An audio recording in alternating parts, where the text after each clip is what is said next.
Anong advantage ng carbon bike? Ito lang yan.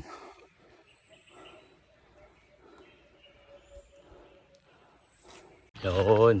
Good morning mga kabudol. Buhi na naman ang ating buwida. Dahil sa nalaspag tayo nung last ride natin. Magre-recovery lang tayo. Recovery ride. So hindi naman porque nalaspag tayo titigil na tayo sa pagbabike. Bagkus tayo ay mag-iinsayo pa. Yan. Kaya tayo nalaspag. Kasi mahina pa tayo. Mula sa pagbaba doon hanggang doon sa Tukuran 16 kilometers. Puro diretso. Dalawang checkpoint. Ilang checkpoint?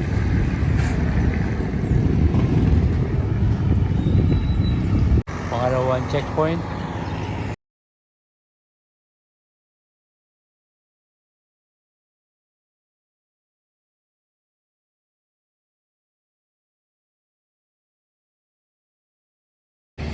So ayun, mga kabudol, masyado maiksi yung akalay. Naliitin ako. So naisip ko may dadaanan ako.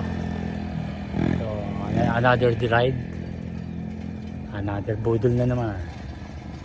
So, meron tayong side trip. So sabi sa akin na pagtanungan, dito raw ay Kumanan. Yan.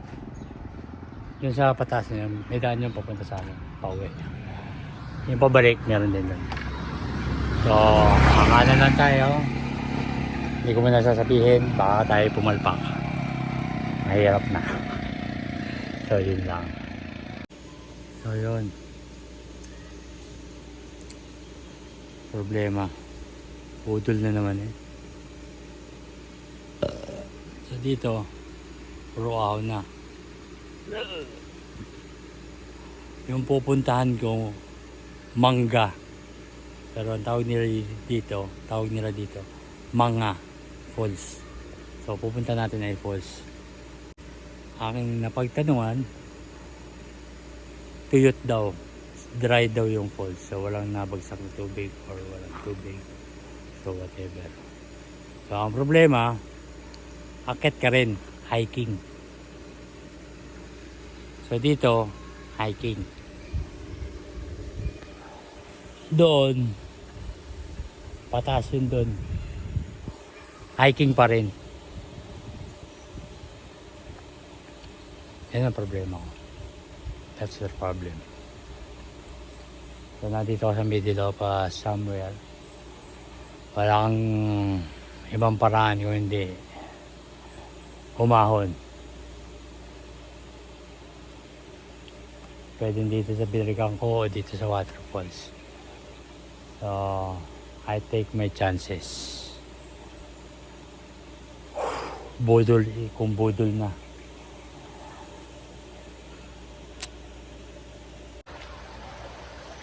Yo. Ha.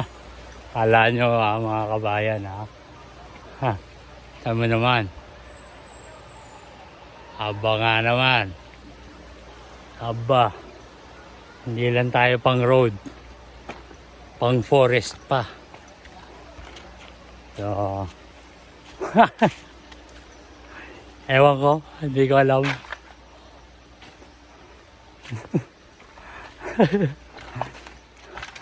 Another day. Another ride. Another budol. So.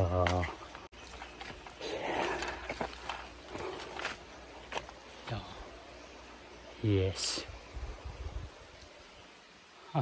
Yung road bike mo, hindi lang pang road, pang hiking pa. Yan tayo So, may mga unggoy na po.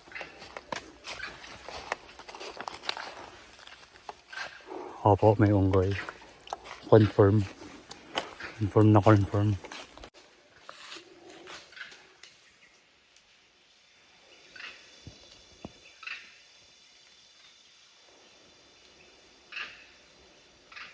Munggoy po yun. Yun, nandito na tayo. Oh, ito na po yung falls dito. Daming niknik. Na-dry siya masyado. Talagang tag-init. So, hindi naman tayo nabudol. Meron naman. Pero, yun nga lang, kasama ang palad. Talagang tag-init. So, ang ganda naman. Parang mayroong kubo-kubo something. Hindi na kulang sa maintenance. Pero okay lang. So, yun lang. So, dry up po siya. So, yun lang. Yan po ang mga falls.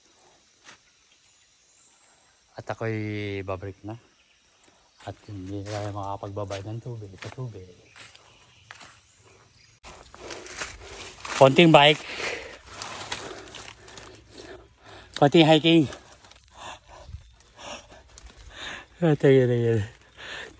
Makapag-shortcut lang eh. Gagawa ng paraan eh. Pero may daan na naman talaga. May daan tao kasi may mga footprints. Mga bakas na pinagdadaanan ng tao. So yun lang, medyo may kahirapan. Totally hiking. Kaya naman. Kahit may bike. Ano, survive nga eh. So, piling malapit na. Isang ano lang eh. Isang bagsakan lang to eh. Yun lang. Dito na nagtatapos ang ating pangbubudol. Promise, tapos na talaga. So, nandito tayo sa bahay. So, yun. Ang ating event ngayong araw. Buhay na naman ang ating bida. Yun lang mga kabudol. Maraming salamat.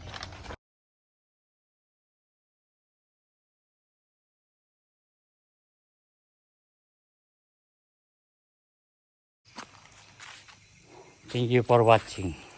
Salamat.